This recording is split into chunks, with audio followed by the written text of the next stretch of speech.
पाकिस्तान में ताकत के दो बड़े मराकज़ आमने सामने हैं और ये लड़ाई है दस्तूर की, आइन की और अपनी सुप्रीमेसी मनवाने की। पाकिस्तान में आइनी बहरान कैसे शुरू हुआ और इस आइनी बहरान में क्या होने जा रहा है, मुकम्मल तफसीलात जानिए आज की वीडियो में। मैं हूं सरफराज राजा।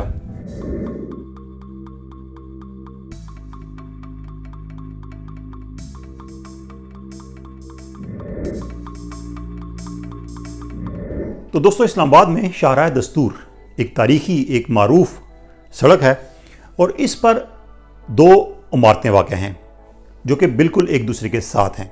एक है पार्लियामेंट ऑफ पाकिस्तान और एक है सुप्रीम कोर्ट ऑफ पाकिस्तान। अब इन दोनों इमारतों में जो कुछ हो रहा है उस पर पूरे पाकिस्तान की नज़रें लगी हैं और सब ये देख रहे हैं कि ये ऊँट, आइनी बहरान का ऊँट, आइनी लड़ाई का ऊँट किस करवट बैठेगा।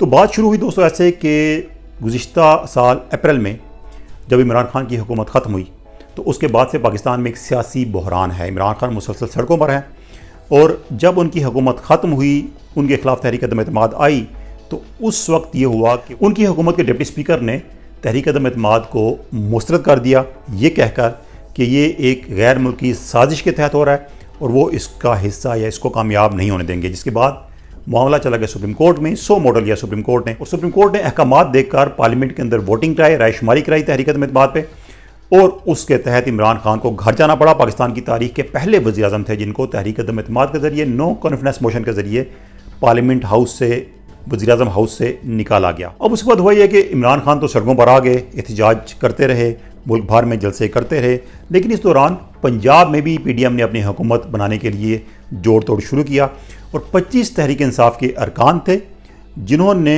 डिफेक्शन की, जिन्होंने अपनी पार्टी से इन्हराफ किया और उन्होंने मुस्लिम लीग नून का साथ दिया, जिसकी वजह से मुस्लिम लीग नून की हुकूमत बन गई पंजाब में। अब हुआ ये कि जो पाकिस्तान का कानून है आर्टिकल 63A, जो कि इस बात का तयन करता है कि किसी अरकान की नाअहली की शराइत क्या होंगी, तो 63A जो कानून है वो ये कहता है कि कोई भी रुकन जब अपनी पार्टी पॉलिसी के खिलाफ वज़ीर आज़म के इंतखाब में, वज़ीर आला के इंतखाब में, उसके खिलाफ तहरीक अदम-ए-एतमाद में वोट देता है या ऑब्सटेन करता है, यानी कि वोटिंग का हिस्सा नहीं बनता।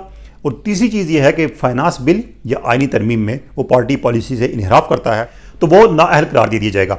अब इसमें हुआ ये कि जो तहरीक इंसाफ थी वो फिर सुप्रीम कोर्ट में आ गई और उसने सुप्रीम कोर्ट से तशरीह मांगी आर्टिकल 63A की और सुप्रीम कोर्ट ने जो तशरीह की वही इस सारे बहरान की वजह बनी, क्योंकि सुप्रीम कोर्ट ने कहा कि जो अरकान वोट डालेंगे एक तो उनका वोट काउंट नहीं होगा और फिर वो नाअहल होंगे।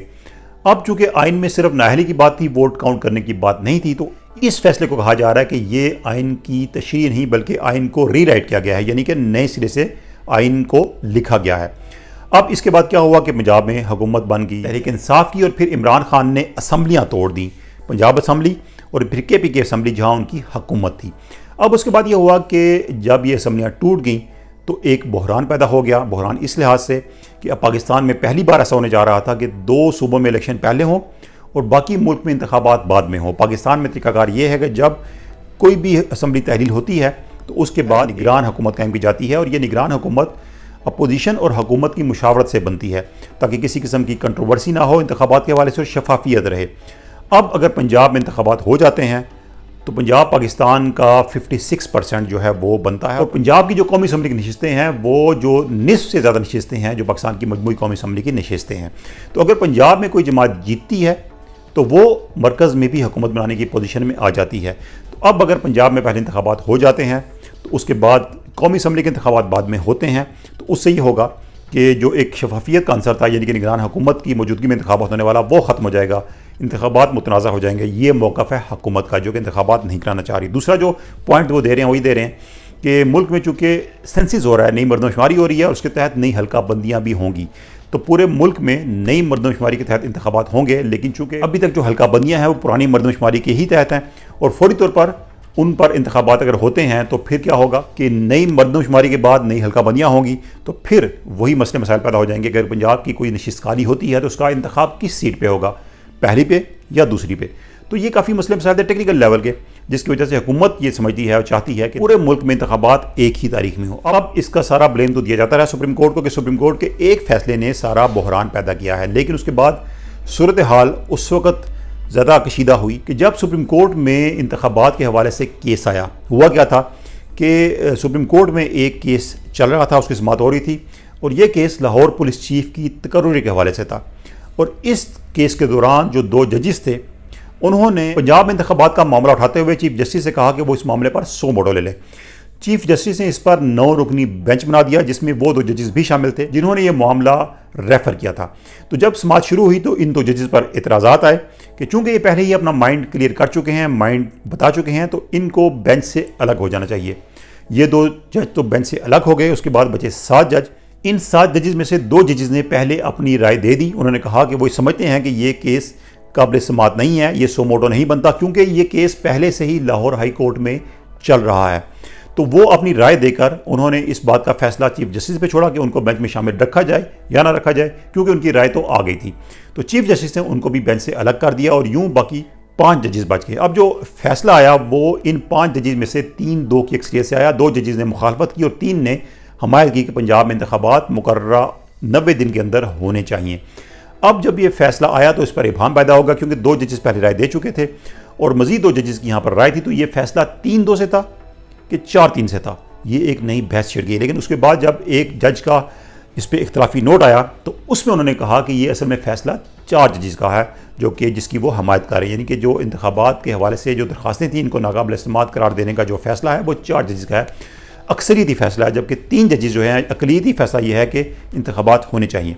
तो ये एक नई डिबेट बन गई और इसी दौरान सुप्रीम कोर्ट के अंदर एक तकसीम सामने आई और जो जजेस थे उनमें एक डिवाइड खुल के सामने आ गई। जस्टिस काजी फायजी साहब, जो कि सीनियर तरीन जज हैं इस वक्त चीफ जस्टिस के बाद, उन्होंने एक और केस की समाअत के दौरान ये फैसला दिया कि सुप्रीम कोर्ट के नए रूल्स बनाए जाने तक जितने भी सो मोटो केसेस हैं उन पर कार्रवाई रोक दी जाए। इसके बाद सुप्रीम कोर्ट ने एक सर्कुलर जारी किया रजिस्ट्रार सुप्रीम कोर्ट की तरफ से, जिसमें कहा गया कि ये फैसला जो है ये स्टैंड नहीं करता और केसेस जारी रहेंगे। लेकिन इस दौरान पार्लियामेंट भी एक्टिव हुई। पार्लियामेंट ने एक कानून पास किया जो कि कौमी असम्बली से पास है। उसमें कहा गया कि जो चीफ जस्टिस का रोल है नए बेंचेस की तश्कील के हवाले से और 100 मोटर नोटिस लेने के हवाले से, उसको महदूद किया गया और उसको डिवाइड किया गया। 3 जजेस की एक कमेटी प्रपोज की गई जो कि सीनियर मोस्ट जजेस होंगे और वो फैसला करेगी कि कौन सा बेंच बनेगा और कौन से केस पर 100 मोटो लिया जाएगा। अब ये कानून पास तो हो गया कौमी असम्बली से भी, सेनेट से भी, लेकिन जब ये गया सदर के पास तो सदर इस पर दस्तखत नहीं किया और बिल को वापस भेज दिया और कहा कि ये बिल खिलाफ आइन है। अब उसके बाद क्या हुआ कि पार्लियामेंट ने दोबारा एक ज्वाइंट सिटिंग में, जो कि दोनों पार्लियामेंट के जो हाउसेस थे, लोअर हाउस अपर हाउस यानी कि सेनेट और कौमी असम्बली, उनके मुश्तरका इजलास में ये बिल दोबारा मंजूर कर दिया। अब ये बिल सदर के पास जाता है और सदर साइन नहीं भी करते तब भी ये कानून का हिस्सा बन जाएगा।